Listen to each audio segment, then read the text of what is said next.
Hey folks, welcome back to the channel. I'm Javi, and today we're going to talk about a topic that sounds a bit intimidating at first. But trust me, it's one of those concepts that once you get it, you'll never forget it. We're diving into idempotency. Yep, that word that sounds like it belongs in a spell book but is actually super useful when building reliable APIs. Let's break it down. So, what does idempotency actually mean? In simple terms, an idempotent API can receive the same request multiple times, but it only has one effect. No matter how many times you hit it, 1, 2, or 100, the result stays the same. Let's say you send a payment request.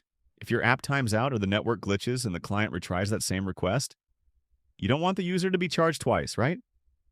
That's where idempotency saves the day. Here's a quick analogy. Imagine clicking a button to order pizza. You click once, your pizza is on the way. Now imagine your screen freezes, so you panic click 5 more times. If the backend isn't idempotent, you might end up with 6 pizzas and an angry bank account. If it is idempotent, it goes, this is the same order request, Mediano already handled it, no problem. Now, how do we actually build this into our APIs? Simple idea. Use a unique identifier for each request, usually called an idempotency key. When a client sends a post request to create a resource, it includes this key in the headers. The server stores the result the first time, and if the same key shows up again, it just returns the stored result. No duplicate actions. It's like tagging a request with a post-it note that says, "Already did this, no need to do it again." Let's take a look at how we can implement idempotent post requests, which is key to ensuring that retrying a request doesn't accidentally create duplicates, like multiple orders or double charges. Here's a Node.js plus Express server that supports this with minimal code using Redis as an idempotency cache. We first set up our Express server and connect to Redis, our cache layer where we'll store request results keyed by the idempotency key header. The core logic lives in this /orders endpoint. On every request, we read the idempotency key. If the client didn't provide one, we reject the request early. Next, we check Redis to see if this key already exists. If it does, we know this request has been processed before, maybe due to a network retry or timeout, and we just return the original response. This is the heart of idempotency. If it's a new request, we go ahead with normal processing. Generate a new order ID, save it to the DB, and return a 201 created response. We also save this response to Redis with a TTL, 24 hours in this case, so any retry within that period is handled safely. This entire flow makes our endpoint safe from accidental duplication due to retries, front-end bugs, or flaky networks. And the change is only about 15 lines. Now let's look at how this fits into a real-world system architecture. This diagram shows the flow when using AWS infrastructure, but the pattern is the same anywhere.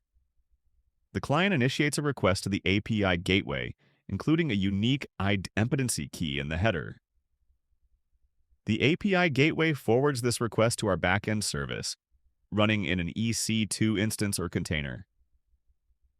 The service checks Redis, specifically Amazon Elasticache, to see if the key already exists. If yes, we return the cached response. If not, the service continues to process the request. For example, it inserts a new record into a MySQL or Aurora database. After successful processing, the service saves the response into Redis, keyed by that idempotency key, and sends the same response to the client. If the client retries the same request, due to timeout for example, everything above repeats, but Redis now holds the previous response and the backend logic is never rerun.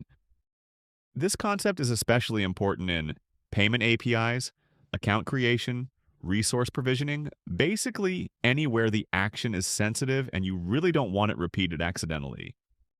Not all operations are idempotent by default. For example, get is usually idempotent. You're just retrieving data. Post typically isn't, unless you design it to be. Put and delete are intended to be idempotent, But again, it depends on implementation.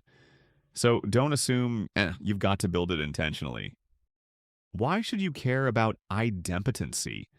Because it's the difference between your app being reliable and trustworthy versus users accidentally duplicating orders, payments, or blowing up their data due to a flaky connection. It's all about robustness, safety, and user experience. So, next time you're building or consuming an API, ask yourself, what happens if this request is repeated?